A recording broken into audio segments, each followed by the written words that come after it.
बाबा हम सबको विशेष बालक सो मालिक बनने से आप तीनों कालों का जो भाग्य है, जो अवस्थाएं है, वो बहुत अच्छा बना सकते हो। इसीलिए आप बच्चों को मध्यकाल की सारा जो संस्कार है, अधीनता के संस्कारों को समाप्त करना है। बालक मना ज्ञानी तो आत्मा, जैसा बाप वैसा बेटा, ठीक है ना? हाँ, क्या समझते हैं? दिन प्रतिदिन आप सब ज्ञान की गहराइयों में जाते जाते शक्तिशाली फील करते हो ना? हाँ, सुनिए, आज बाप दादा हर बच्चे के तीनों कालों को देख रहे हैं। पास्ट में आदि काल के भगत है या मध्य काल के भगत है?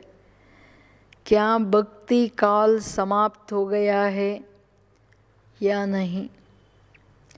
भक्ति का फल ज्ञान सागर और ज्ञान की प्राप्त करते हुए ज्ञानी तो आत्मा बने हैं या बन रहे हैं?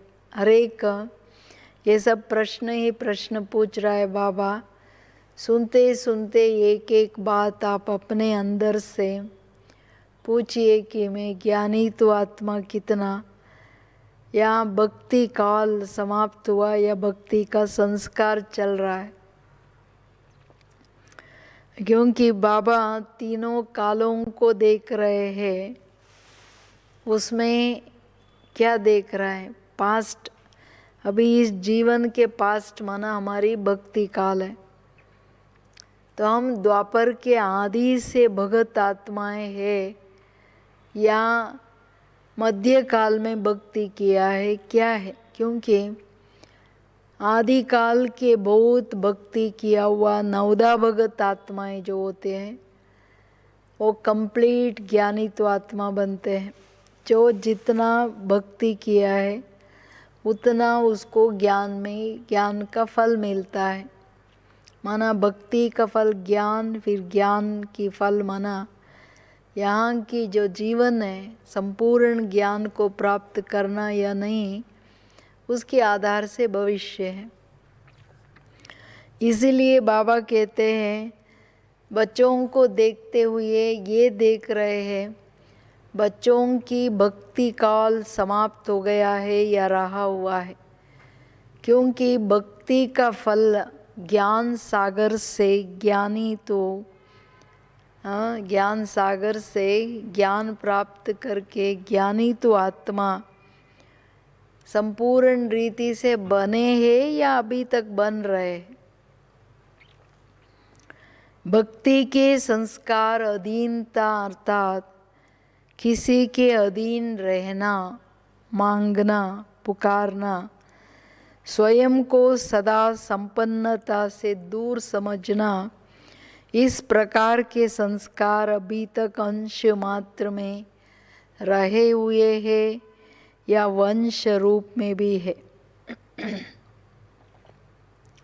हाँ, सूक्ष्म बातें बाबा कहता है। हम भगत आत्मा या ज्ञानी तो आत्मा। भक्ति के संस्कार क्या है? अधीनता। भक्ति का संस्कार बोलना एक, करना दूसरा। क्योंकि हम लोग क्या कहा, बाबा सब कुछ आप ही है, लेकिन अपना मेरा दूसरा समझ के चले ना। तो भक्ति के संस्कार अधीनता, सर्व प्रकार की अधीनता, सिर्फ बोल की नहीं, कर्मों की अधीनता, संस्कार स्वभाव की अधीनता, मन बुद्धि की अधीनता। तो अधीनता माना कोई भी बात का अधीन रहना। दूसरा मांगना, बाबा थोड़ा शक्ति दो ना, सहयोग दो ना, थोड़ा आप मेरे ऊपर कृपा करना ना। और पुकारना, जब स्थिति गड़बड़ होती है, डिस्टर्ब होते हैं, तो क्या कहते हैं? बाबा आप कहाँ हो, किधर हो, मेरा बोल सुन नहीं रहे हो क्या, मैं इतना बोल रहा हूँ। ऐसे ज्ञान में आने के बाद भी कई लोग ऐसे करते हैं। फिर स्वयं को संपन्नता से दूर समझना। भक्ति में हम लोग क्या किया, अरे आप लोग सर्वगुण संपन्न, हम कुछ भी नहीं बोला। यहाँ आने के बाद यो बाबा तो सब कुछ है, दादिया तो अच्छा संपन्न, हम तो कुछ भी नहीं, बहुत दूर है। ऐसे समझना, माना अपने ऊपर विश्वास नहीं ना। इस प्रकार के संस्कार अभी तक अंश मात्र है या वंश के रूप में है? हाँ, सारा दिन चलता है या अंदर सिर्फ थोड़ा बहुत समझ में आता है खत्म करने का, ऐसा है? हाँ, वर्तमान समय बाप समान गुण कर्तव्य सेवा में कहाँ तक संपन्न बने हैं? अभी वर्तमान संगम युग की भी अंत घड़ी है ना। अभी देखना है हम बाप समान सब बातों में, ज्ञान गुण सारा कर्तव्य सेवा सब में कितना संपन्न बने हैं।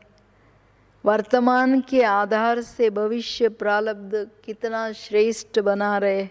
सब क्वेश्चन है ये सभी। आधा पेज तो टोटल क्वेश्चन पूछ रहे बाबा। वर्तमान के आधार से भविष्य प्रारब्ध कितना श्रेष्ठ बनाया है, बना रहे हो या ऐसे ही स्टॉप है? ऐसे हर एक के तीनों कालों को देखते हुए, बालक सो मालिक बनने वालों को देखते हुए भी गुण भी गाते हैं, लेकिन साथ साथ कहीं कहीं आश्चर्य भी लगता है। तीनों कालों को देखते हुए बाबा मेरे बच्चे बन के, बालक सो मालिक, मालिक बनना भी तो अथॉरिटी बाबा ने वर्षे के रूप में दिया है ना, वरदान के रूप में। ये देख करके बाबा गुण गा रहे हैं, साथ साथ आश्चर्य भी लगता है। आश्चर्य क्यों लगता? तो अपने आप से पूछो और अपने आप को देखो कि कहाँ अभी तक भक्तिपन के संस्कार अंश रूप में रह तो नहीं गया है।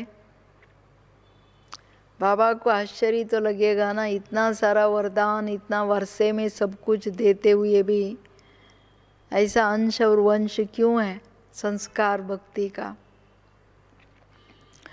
तो क्या पूछना है अपने से? बहुत सूक्ष्म चेकिंग करना है, मेरे अंदर भक्ति का संस्कार थोड़ा भी तो नहीं है? पक्का बिल्कुल ये पूछना है। और अगर अंश मात्र भी किसी स्वभाव संस्कार के अधीन है, नाम मान शान के मांगता है, क्या और कैसे के क्वेश्चन में चिल्लाने वाले हैं, पुकारने वाले हैं, भगत समान अंदर एक बाहर दूसरा, ऐसा धोखा देने के बगले भगत के संस्कार है, तो जहाँ भक्ति का अंश है वहाँ ज्ञानी तो आत्मा नहीं हो सकते। डिक्लेयर कर दिया बाबा, भक्ति का अंश है तो क्या है? ज्ञानी तो आत्मा नहीं हो सकते, क्योंकि भक्ति है रात, ज्ञान है दिन। रात और दिन इकट्ठे हो नहीं सकता। अभी दिन है तो रात नहीं हो सकता, या अभी रात शुरू हो रहा है तो फिर दिन नहीं हो सकता है। तो इसलिए पूछता है बाबा, अपने अंदर देखो। अंश माना ज्ञान लेने के बाद बाबा कहते हैं अंश किसको कहते हैं? किसी भी स्वभाव संस्कार के अधीन है, पुराने संस्कार के अधीनता, नाम मान शान के मांगता। वहाँ तो मांगते ना थोड़ा शांति दो, शक्ति दो। इधर रॉयल भिखारीपन, मान शान, उसके पहले थोड़ा पुरुषार्थी स्टेज में क्या कहते हैं? बाबा थोड़ा शक्ति दो ना, ये करो, मांगना। फिर क्या और कैसे के क्वेश्चन में चिल्लाने वाले, बाबा मैं क्या करूं, मैं चाहता हूं, होता नहीं है, कैसे करूं, ये चिल्लाना। फिर पुकारना, बाबा मैं इतना बोल रहा हूँ कहाँ हो, चिल्लाना। तो भगत समान माना बाबा का बच्चे बनने के बाद भी भगत समान अंदर एक बाहर दूसरा। सी बाहर लोग क्या समझते हैं, ये बीके है, ज्ञानी तो आत्मा योगी लोग हैं, लेकिन अंदर क्या है, सारा भक्तिपन के अधीनता की संस्कार। तो अंदर एक बाहर दूसरा हो गया ना, ये बगुला भगत। बगुला भगत के समान तो नहीं है। तो जहाँ फिर क्या कहते हैं बाबा, धोखा देने वाले भगत माना ठगत कहते हैं ना बाबा, बोलना एक करना दूसरा, ऐसे तो नहीं है। और दूसरी बात, जहाँ भक्ति का अंश है वहाँ ज्ञान नहीं ठहर सकता, माना ज्ञानी तो आत्मा नहीं बन सकती। या तो ज्ञान रहेगा या तो भक्ति रहेगा। तो इसलिए बाबा कहते हैं भक्ति रात है, ज्ञान दिन है, दिन और रात साथ नहीं, इकट्ठे नहीं रह सकता। जहाँ ज्ञानी तो आत्मा ज्ञान को गहराइयों में रियलाइज कर लिया, उस आत्मा को बाबा मिल गया। फाइनल जो चीज़ है मुझे मिल गई, जो आता है। और बाबा मुझे इतनी अथॉरिटीज दिया हुआ है, ये जिसको अनुभव होता उसमें अधीनता नहीं हो सकता है। ज्ञानी तो आत्मा सदा भक्ति के फल स्वरूप ज्ञान सागर और ज्ञान में समाया हुआ रहता है। अभी सुनिए ज्ञानी तो आत्मा का लक्षण क्या है, भक्ति का अधीनता का लक्षण तो सुन लिया ना। तो दोनों कंपेयर करना है भाई। ज्ञानी तो आत्मा माना क्या है, भक्ति का फलस्वरूप ज्ञान मिल गया माना भटकना खत्म ना, सदैव ज्ञान सागर के ज्ञान में समाया हुआ माना बिल्कुल मगन, इच्छा मात्रम अविद्या सर्व प्राप्ति स्वरूप होता। ये चाहिए वो चाहिए वो चाहिए, चाहना नहीं माना इच्छा नहीं, और बाप से सर्व प्राप्ति, सर्व संबंध का प्यार पालना, सर्व का जाने। ऐसी ज्ञानी तो आत्मा का चित्र अपनी बुद्धि द्वारा खींच सकते हो। ऐसा जो ज्ञानी तो आत्मा सब कुछ पा लिया, ये चित्र खींच सकते हो अपना, मैं इस स्थिति में पहुंचा हूँ या नहीं। तो जैसे आपके भविष्य श्री कृष्ण के चित्र को जन्म से ही ताजदारी दिखाते हो, मुख में golden spoon in the mouth, अर्थात जन्मते ही सर्व प्राप्ति स्वरूप दिखाते हो। इम्पॉर्टेंट बात है ना, प्राप्ति स्वरूप दिखाना। Golden spoon in the mouth, उसको देखने से ही कृष्ण की वो जो फीचर्स लगता है ना, उसको कोई अप्राप्त नहीं जीवन में। तो ऐसे संगम युग में ही अपना संपन्न चित्र खींच सकते हो। माना हेल्थ वेल्थ और हैप्पीनेस सब में संपन्न स्वरूप है। क्या है? कृष्ण माना हेल्थ वेल्थ और हैप्पी। हेल्थ और वेल्थ जहाँ है, हैप्पी तो है ही। ऐसे ही संपन्न अपना स्वरूप देखते हो। फिर प्रकृति भी दासी है। ये सब बातें जो भविष्य में प्राप्त होने वाली है, उसका अनुभव अब संगम युग में ही होना है। अप्राप्त कोई वस्तु नहीं। ये सब बातें जो भविष्य में प्राप्त होने वाली है, उसका अनुभव प्रकृति दासी, सर्व खजाना, हेल्थ वेल्थ हैप्पी, सब में अंदर बाहर संपन्न रूप अभी अनुभव होना है। या सिर्फ भविष्य का गायन है, ऐसे नहीं अभी सिर्फ। क्या पूछ रहे बाबा? तो संगम युग ही सर्व प्राप्ति का आधार है। तो सारा भविष्य में जो मिलना है वो अब अनुभव होना है। क्यों? अभी हम जो है कल उसकी परछाया है।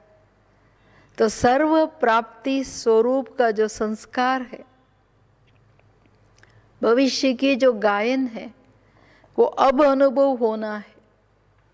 और त्रिकालदर्शी स्थिति जो है ये अब का स्टेज है ना, भविष्य का नहीं है ना। परमात्मा बाप भी अब है, भविष्य में नहीं है ना, क्योंकि सन्मुख है बाप।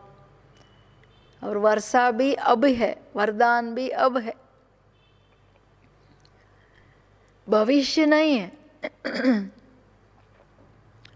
तो जो भी बातें हैं प्राप्ति के, ये अब की टाइम श्रेष्ठ है। तो अब जो संपूर्ण प्राप्ति का अनुभव करेंगे वो सतयुग में क्या होगा? कंटिन्यू होगा प्रारब्ध के रूप में।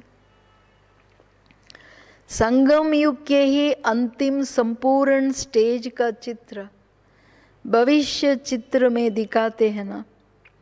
भविष्य के साथ पहले सर्व प्राप्ति का अनुभव संगम युगी ब्राह्मणों का है। संगम युग का जो अंतिम स्टेज है वो भविष्य का चित्र। अभी कृष्ण का, लक्ष्मी नारायण का शरीर जोड़िए, बाकी जो स्थिति स्वरूप है वो अब का है, जिसके आधार से वो संपूर्ण चित्र विष्णु, सारी अलंकार, सर्व प्राप्ति, जो डबल क्राउन, सब कुछ अब का जो स्थिति है वो भविष्य का चित्र है। ये सब सर्व प्राप्ति का अनुभव संगम युग का है। अंतिम स्टेज पर ताज तख्त तिलकदारी सर्व अधिकारी मूर्त बनते हो, माया जीत प्रकृति जीत बनते हो, सदा साक्षीपन के तख्त नशीन, बाप दादा के दिल तख्त नशीन, विश्व कल्याणकारी के जिम्मेवारी का ताजदारी, आत्मिक स्वरूप की स्मृति का तिलकदारी, बाप द्वारा मिली हुई अलौकिक संपत्ति, ज्ञान गुण शक्तियाँ, इस संपत्ति में संपन्न होते हो। बाबा वर्णन कर रहा है अभी आपका स्टेज क्या है। कहते हैं अंतिम स्टेज पर आप ताज तख्त तिलक तीनों होता है, क्योंकि अंतिम स्थिति माना संपन्न संपूर्ण कर्मातीत अवस्था, राइट। तो उसमें सर्व अधिकारी मूर्त है, माया जीत प्रकृति जीत है। यह है हमारी अंतिम स्थिति, कर्मातीत स्थिति।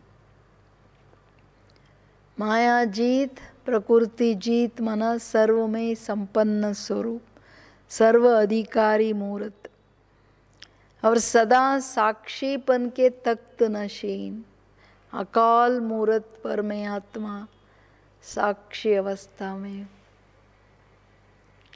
साक्षी अवस्था में है तो बाप के दिल तख्त नशीन, सदा विश्व कल्याण के ताजदारी, आत्मिक स्मृति के तिलकदारी।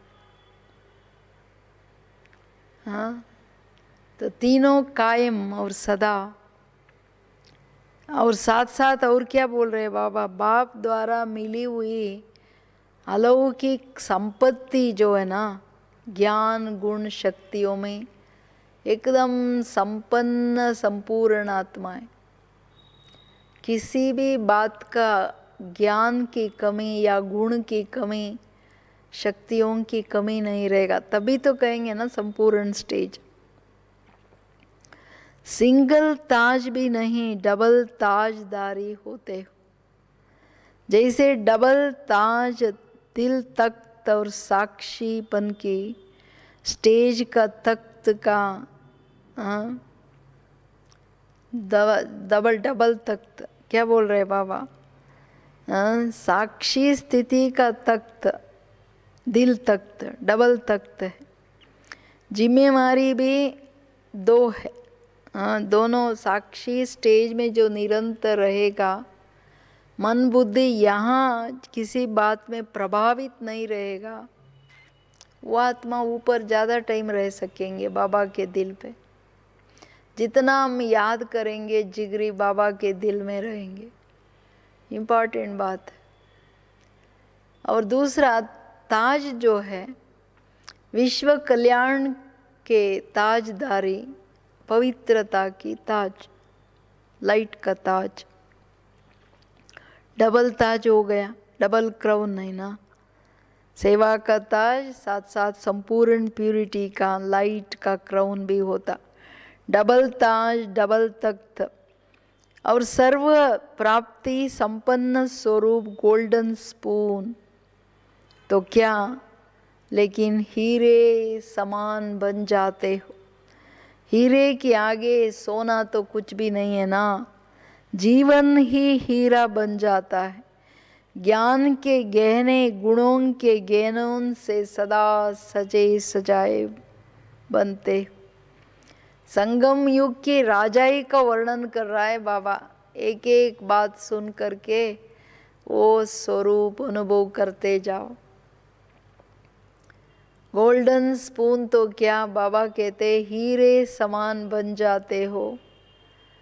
हीरे समान ये जन्म और जीवन है। हाँ, तो इसलिए जीवन ही हीरा हो गया ना, और भी क्या। ज्ञान के गहने गुणों के गहनों से सदैव श्रृंगारा हुआ आत्मा, सजे सजाए हुए भविष्य के श्रृंगार, इस संगम युग के श्रृंगार के आगे कोई बड़ी बात नहीं लगेंगे। सी, यहाँ हीरे समान जीवन माना, हीरे के आगे गोल्ड कुछ भी नहीं। और यहाँ ज्ञान गुण शक्तियों की जो श्रृंगार है, सजावट है, इसके आगे भविष्य का सजावट कुछ भी नहीं है। माना वहां से श्रेष्ठ प्राप्तियां संगम युग की है। संगम युग की राजाएं, स्वराज्य अधिकारी, परमात्म दिल तख्तधारी, परमात्म प्राप्तियों के संपन्न आत्मा, इसके आगे वहां कुछ भी नहीं है। और भी क्या बोल रहे बाबा, संगम युग के श्रृंगार से भविष्य कुछ, वहां तो दासियां श्रृंगारेंगे और यहाँ स्वयं ज्ञान दाता बाप भगवान श्रृंगारता है। कृष्ण हो कोई भी हो, दासियां सारा सजाते हैं, श्रृंगार करते। यहाँ स्वयं जगत की ऑलमाइटी पालनहार बाप सन्मुख बैठ करके श्रृंगारता है। कितनी वंडरफुल बात है ना, कितनी अच्छी बात है। और क्या करते हैं बाबा, वहाँ सोने हीरे के झूले में झूलेंगे। यहाँ बाप दादा की गोदी में, गोदी का झूला, बाबा का गोदी झूला है जिसमें झूलते रहेंगे, झूलेंगे सारा दिन। अतीन्द्रिय सुख का झूला, हाँ, अतीन्द्रिय सुख के झूले में झूलते हो। तो श्रेष्ठ चित्र कौन सा है, वर्तमान का या भविष्य का? सदैव अपने ऐसे श्रेष्ठ चित्र को सामने रखो। क्लियर हो रहा है? क्या कह रहा है बाबा?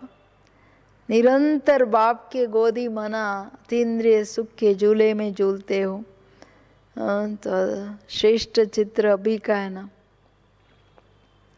भविष्य का क्या? दोनों चित्र सामने रख के जज करो, बाबा बोल रहे हैं। इसको कहा जाता है ज्ञानीत्व आत्मा का चित्र। ये सारा जो वर्णन किया क्वालिफिकेशन, ये है ज्ञानीत्व आत्मा, मना भक्ति के फल स्वरूप जो जीवन मुक्त स्थिति में कंप्लीट संपन्नता है, स्वराज्य अधिकार में सर्व प्राप्तियां है, जहाँ कोई अप्राप्ति का अनुभव नहीं, ऐसा चित्र बाबा कहते हैं आप बच्चों का है। तो बाप दादा सबके तीनों कालों को देख रहे कि हर एक का प्रैक्टिकल चित्र कहाँ तक तैयार हुआ है। सबका चित्र तैयार हुआ है। जब चित्र तैयार हो जाता है तब दर्शन करने वालों के लिए खोला जाता है।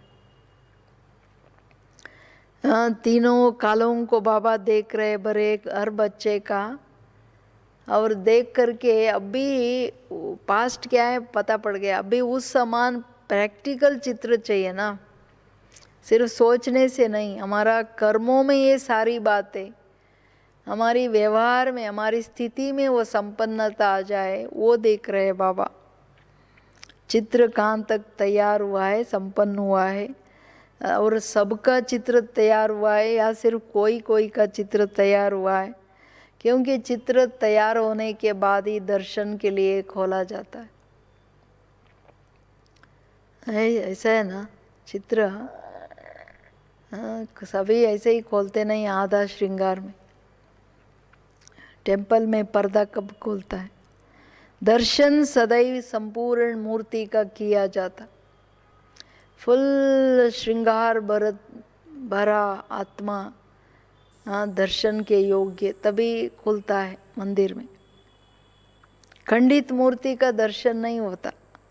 किसी भी प्रकार की कमी अर्थात खंडित मूर्ति का दर्शन नहीं होता। कोई भी प्रकार की कमियां है, स्वभाव संस्कार की कुछ भी है, माना खंडित मूर्ति। दर्शन कराने योग्य बने हो, स्वयं का सोचते हो या समय का सोचते हो? तुम बच्चे दर्शन कराने योग्य हो, स्वयं का सोचते या समय का सोचते हो? स्वयं के पीछे समय का परछाई है। अभी स्वयं की संपन्नता को देखना है ना, टाइम के पहले। टाइम तो अभी ये एंड में एंड है। अभी तो सारा युद्ध की तैयारी भी है। कोरोना देखो ना क्या कर रहा है। अभी हम क्या है, तो स्वयं को भी भूल जाते हो क्या?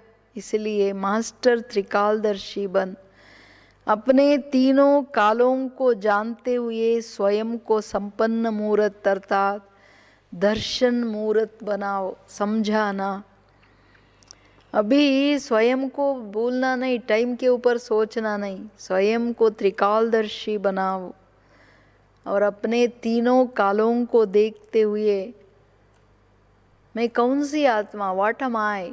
स्वदर्शन में ये भी बात आती है, मैं पुरानी भगत या बीच का, उस अनुसार ज्ञान और उस धारणा। इसलिए अपने को त्रिकालदर्शी होकर के देख के जल्दी जल्दी संपन्न बनाओ। समझा? समय का गिनती नहीं करो, बाप के गुणों या स्वयं के गुणों की गिनती करो। स्मृति दिवस भी मनाते रहते हो, लेकिन अब स्मृति दिवस नहीं, स्मृति स्वरूप दिवस मनाओ। टाइम को गिनो नहीं, अभी तो गिनती नहीं कर सकते, अभी तो सिर पर है। बाप के गुणों और स्वयं के गुणों का गिनती करो। अगर गिनती करना ही आदत है, मेरा बाबा शांति का सागर, प्रेम का सागर, आनंद का सागर, पवित्रता का सागर गिनो, फिर मैं कितने मास्टर सागर बनाऊं देखो, गिनो। स्मृति दिवस हर 18 जनवरी मनाते हैं, लेकिन अभी हर दिन स्मृति स्वरूप दिवस मनाओ।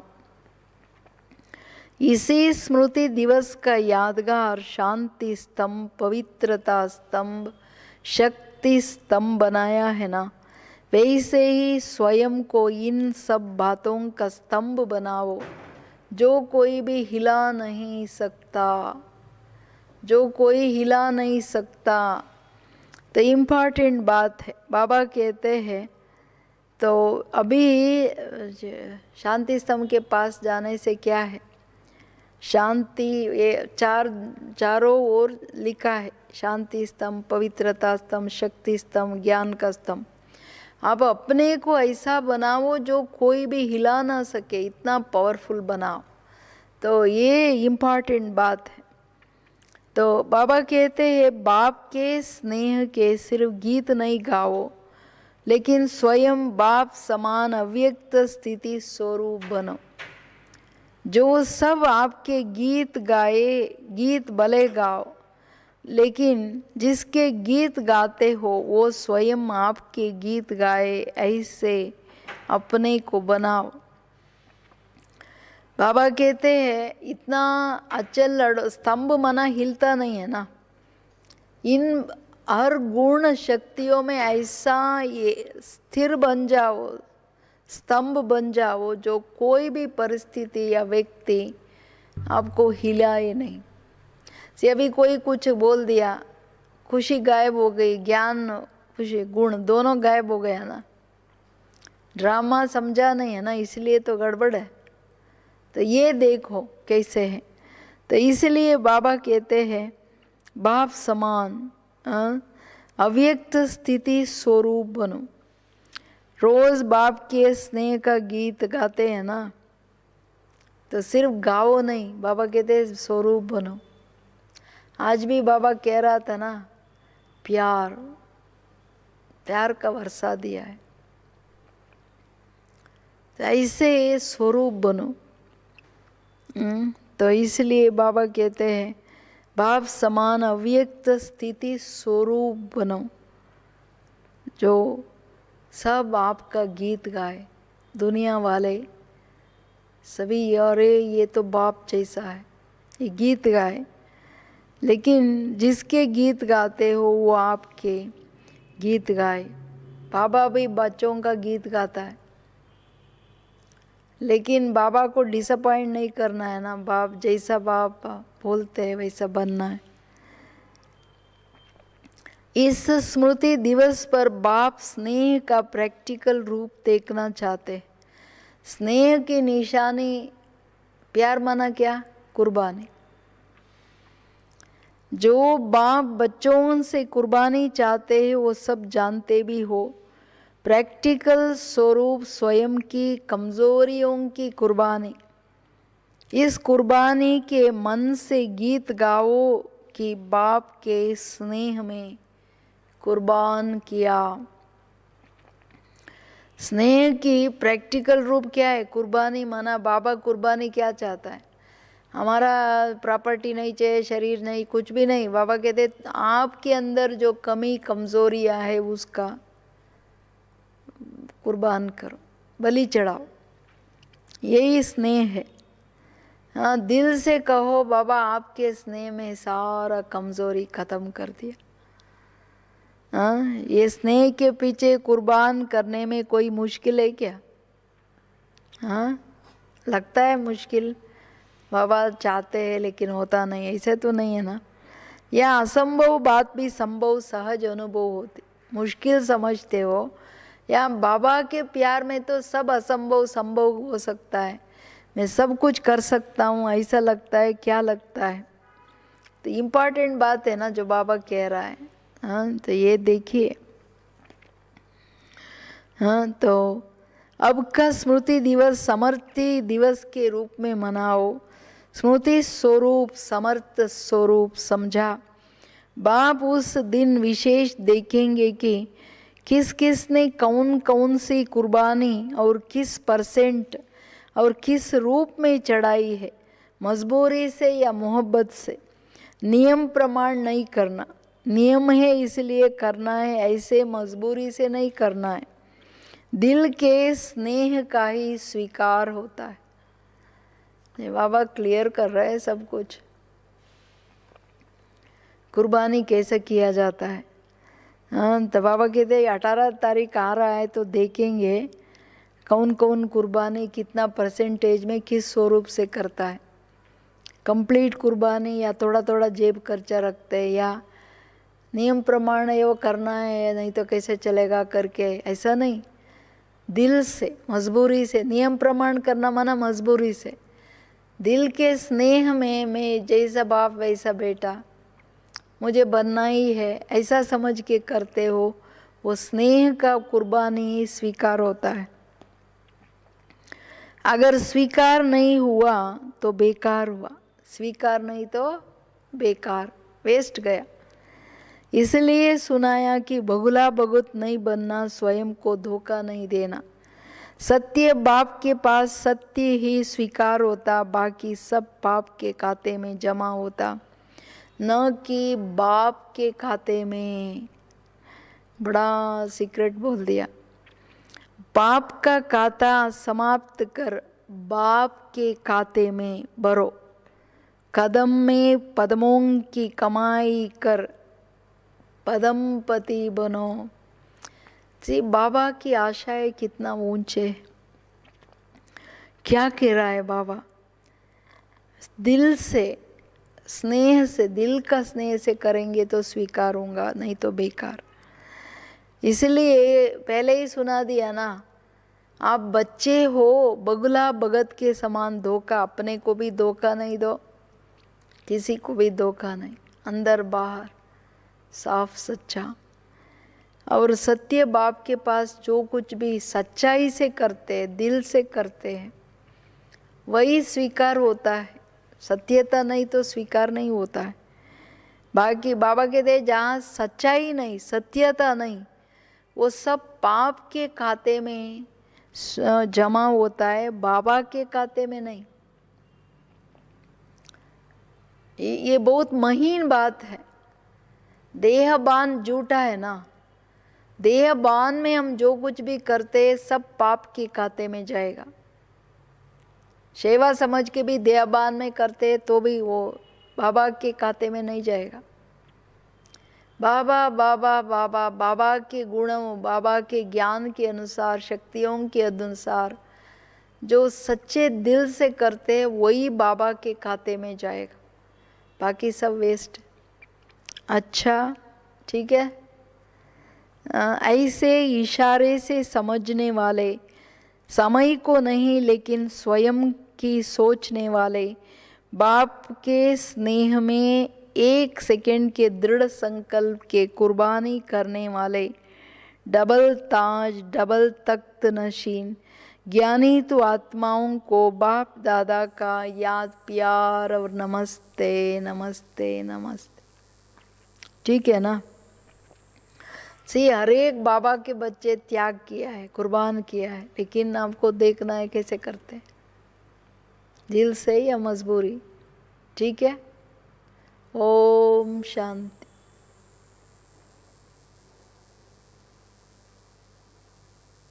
ओम शांति।